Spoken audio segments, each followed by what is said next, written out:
जब हम भगवान देवाधिदेव महादेव को जल चढ़ाते हैं, उसके 5 अलग अलग तरीके हैं। बहुत सावधानी से सुनना कथा, आपकी और हमारी जिंदगी की सार्थकता को सिद्ध करने वाली कथा। आज पंजाब की इस पवित्र भूमि पर अगर प्रसंग निकला है तो इसको आप अगर सुनेंगे तो आपका जीवन सार्थक होगा। शिव जी को 5 तरह से जल चढ़ाने का तरीका है। जैसे पंचामृत होता है, दूध, दही,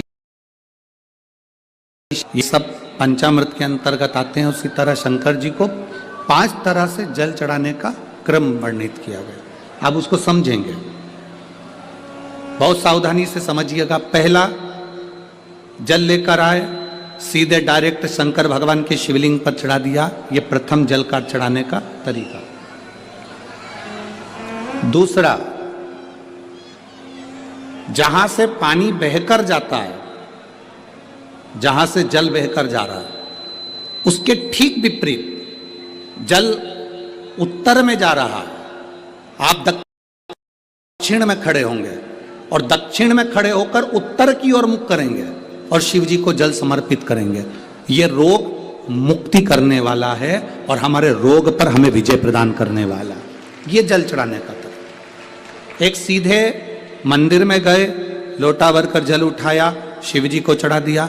दूसरा जल, जहां से पानी बहता है, शिव जी का चढ़ा हुआ जल जहां से बहकर जाता है, उसके ठीक विपरीत में शिव जी का जल इधर जा रहा है तो तुम यहां खड़े हो, तुम यहां बैठो, यहां मत बैठना, यहां मत बैठना, इधर बैठो। अगर रोग का निवारण है तो यहां बैठकर।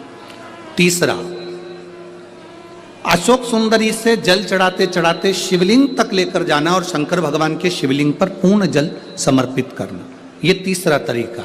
ये कार्य सिद्धता के लिए। हम जब किसी से आस ना लगाकर परमात्मा से विनती करते हैं तो वो विनती करने का तरीका। तीसरा। चौथा, शिव जी पे चढ़ा हुआ जल 5 जगह पर समर्पित करना। गणेश जी, कार्तिकेय, अशोक सुंदरी, शिवलिंग और जलाधारी। ये चौथा क्रम है। जब शिव जी को हम जो जल चढ़ाते हैं, उसका एक तरीका भी हमारी जिंदगी में अगर हमने उसको स्मरण में रख लिया तो हमारे कार्य की सिद्धता को सिद्ध कर देता, हमें सफलता की चल जाता है।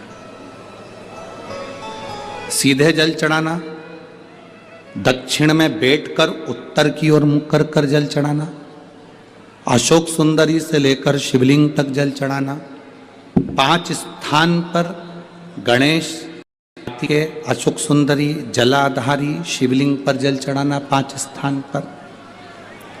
ये चौथे नंबर का। और 5वां जल समर्पित करना।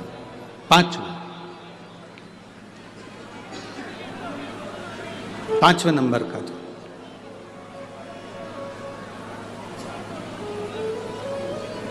शिव जी को 5म नंबर का जो जल आता है, जो जलाधारी है, ऊपर जिसमें पानी भरा रहता है और नीचे एक एक बूंद टपकता रहता है। जलाधारी में जल समर्पित कर कर उसी जल को बचाकर अशोक सुंदरी वाली जगह पर थोड़ा सा चढ़ाकर उसी में से जल शिवलिंग पर जब हम समर्पित करते हैं तो हम जिस कार्य के लिए जा रहे हैं वो कार्य सफल होता ही है। ये 5वां नंबर का जल समर्पण।